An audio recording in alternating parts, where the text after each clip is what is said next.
You have to stop living from the outside in and start living from the inside out.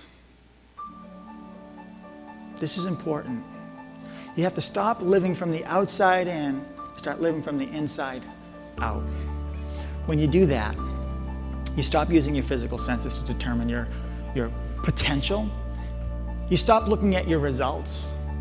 Forget about your results. Your results are a reflection of your past thinking, not of your future potential. It's got nothing to do with what you're capable of. It's only got to do with what you were capable of because of the way you thought. You change the way you think, you change the results in your life.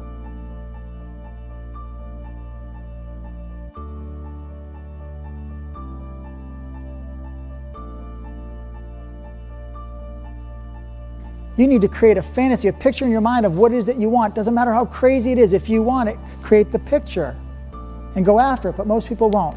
Thinking says, in dreams we soar above our reality. We soar above our reality. That's where you have to go when you're trying to set a goal. You've got to soar above your reality. Do you remember as a child knowing and thinking about all things possible for you? Right? All things that were possible. You were going to be in the movies. You were going to be a professional singer. You were going to be a multi-millionaire, tycoon business owner, right? You're going to build castles or marry a charming prince like my wife did, right?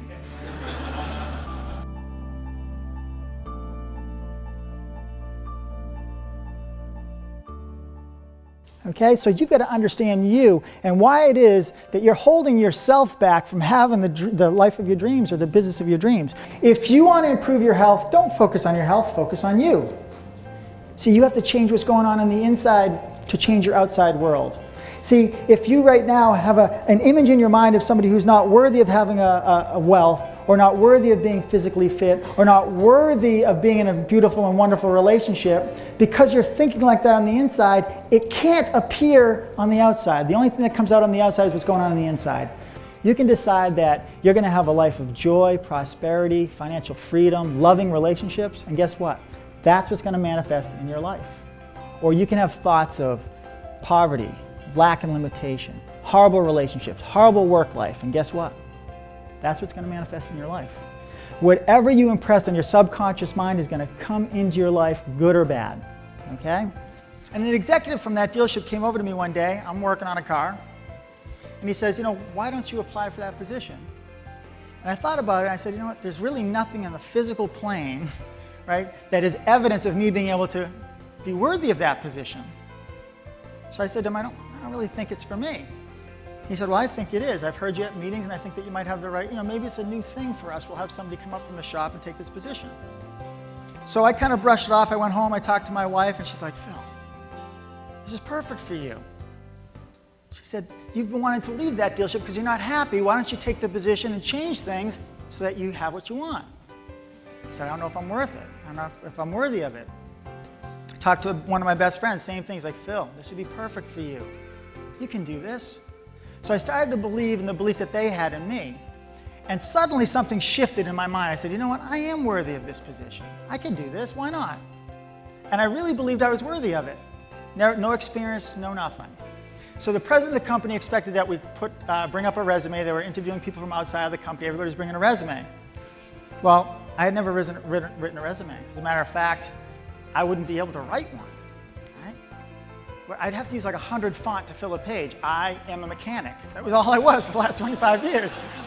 Take a whole page, right? At Harvard, in 1979, there was a study of the MBA grads there, okay? They asked them if they had goals.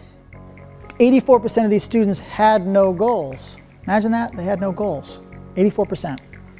13% had goals, but they weren't committed to paper. In other words, they had an idea what they wanted, but they didn't commit it to paper, 13. And then 3% had clear written goals and a plan to accomplish them, only 3%. Now, 10 years later, they went and they interviewed this class again. Now, the 13%, now these are the people that had goals, but not committed to paper. They just had an idea what they wanted. Some of you might just have an idea, but you haven't committed to paper. They were earning twice as much as the other 84%, twice as much. Pretty good number, okay? But here's where it gets staggering. The 3% who had clear written goals were earning on average 10 times as much as the other 97% put together. That's a lot of money. All right, that's the 3% club. You want to get into that club. What was the difference? They were all MBA grads, right? So they're all pretty smart, or at least as smart as the other one, right? The only difference was that some of them wrote down their goals. See, because writing really creates thinking, and thinking creates images, and those images create the feelings. Those feelings move our body into action, change our behavior, and that's how we get our results. So you start thinking about writing out your goals, clear and specific. It's important that you write it out. And as a child, if you thought about starting your own company, what would it be? A successful company, employing millions of people, all kinds of wonderful things happening. But as an adult, we think about what? What could go wrong? I'm going to leave my job and start a business. But what if I lose all my money? What if I lose my house? What if I lose my family? What if I lose my dog? Right? Lyrics to a country song. Just like that. Boom. rather than imagining what's possible, we imagine what's impossible for us. Right now, a lot of people are not getting the results they want in their life. And if I was to ask this group, are you getting the results you want in your business and in your life? A lot of you might say no. And people don't know why.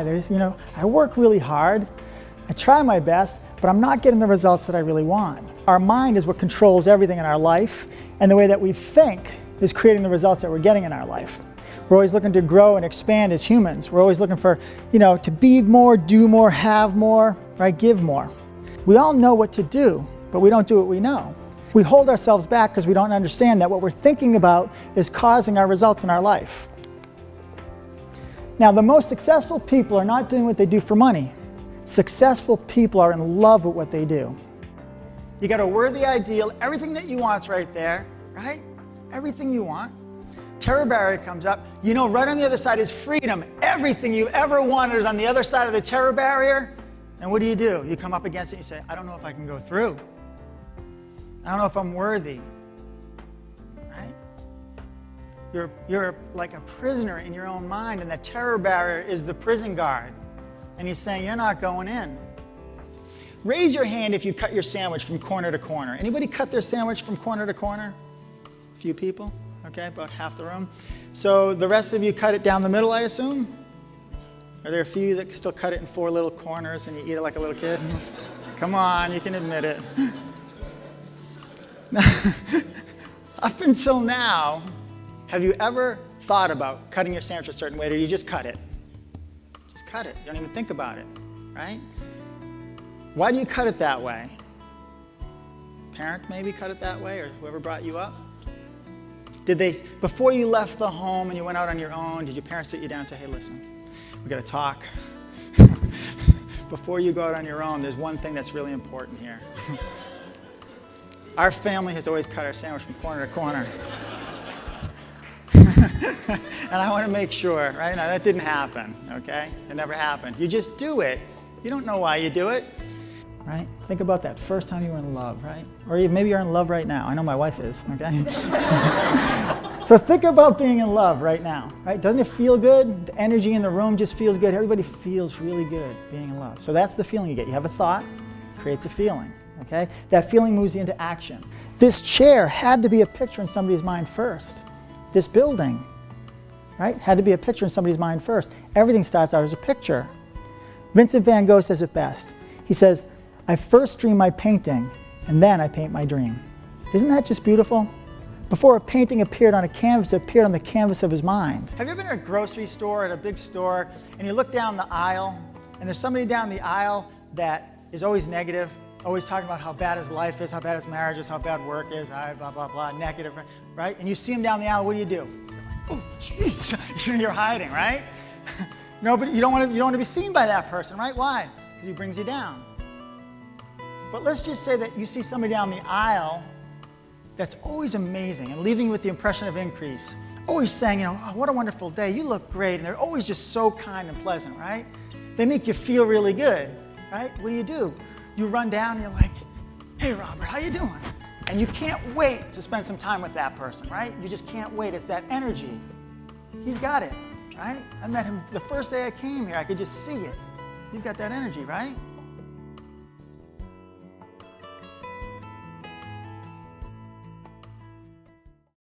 So I want to talk about the success triangle and what makes the successful so successful. You guys are actually going to tell me what makes people so successful. I want you guys to think about the most successful people you know. Who are the most successful people you know? Oprah Winfrey, Bill Gates, Donald Trump, okay? And I want you to tell me what it is that they have in one word, what is it they have that makes them so successful? Drive. Anybody else? Passion. Confidence. Willpower. Positive. Discipline.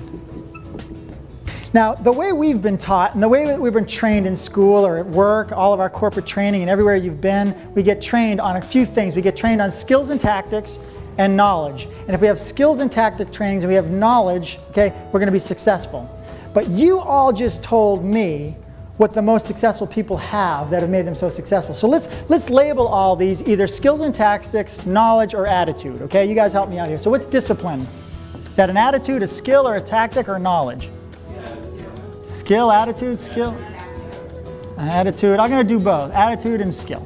How about drive? How about passion? How about confidence? How about will? Attitude. Focus. Spirit. Commitment. Attitude. Caring. Positive. Attitude. So you know what? I'm going to give you this one. So we've got 1, 2, 3, 4, 5, 6, 7, 8, 9, 10 things that you told me that successful people do to have success the way they are.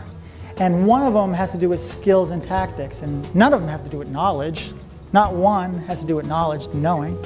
They all have to do with attitude. So what does it take to be successful? Have a good attitude, right? That's all you really need. I don't know a lot, right? I don't have any real skills. I don't have any tactics. And most successful people don't either. They got to know something. We got to know a little bit. I know my stuff, right? And I got to have some skills and some tactics. But that's not what makes people successful. These are the things that make people successful. That's my nonna. That's my grandmother, okay? And this, she passed away, but the reason why I put her up here is because she taught me one of the most valuable lessons I'll ever learn, okay? I remember she was getting older. I got a call from my family in Sicily. She lived in Sicily. I was here. They said, listen, Nonna is getting older, and she's starting to get dementia, and she's starting to go senile, and she's crazy, is what they're telling me, right? And you better come over here before she doesn't remember who you are. You better come over here because she's going to be passing soon, right? So I'm talking to my grandmother on the phone, and she's fine. She remembers everything. She knows who I am. We're having a good conversation. She was one of the most fun people you could ever talk to. And they say, no, you better come. So I get my family. We fly over to Sicily. We bring the Kelly family, 4 people with us. Irish people in Sicily. That was a beautiful thing. People were looking at them like they were strange. Are they German? It was beautiful. And went to visit my grandmother. And this was the last night we were together. We were dancing. And she doesn't look crazy to me. But anyways, that last night, we were sitting at a table having dinner. There had to be 30 people. There were like 8 or 9 tables long. Typical Sicilian dinner, right? Right? We're all sitting there together. You remember that night? We're sitting there together. And I'm sitting right next to my nonna, okay? And we're sharing meatballs together on the same plate. We're just talking, we're sharing meatballs. It was one of the, it's a very memorable moment for me. And she looks over to me and she says, Felice, she called me, that was my name in Sicilian. She goes, Felice, listen, everybody in this room thinks I'm crazy. You know that? I said, yeah, I know that. She said, no, they really think I'm crazy. I said, I know they think you're crazy, Nonna. She says, do you think I'm crazy? And I said, no, I don't. She goes, you don't? Are you just saying that? I said, no, I don't think you're crazy. She said, good. She goes, I want to tell you something. They think I'm crazy, and I'm going to spend the rest of my life driving them crazy. And I said, you do that. You do that. Drive them nuts. Drive them nuts. I gave her a big hug. I took that lesson to heart. And when people tell me I'm crazy, I'm going to do it anyways, and I'm going to drive them crazy. Okay, I'm going to drive them crazy. Do it anyways. Drive people nuts. What the heck, right?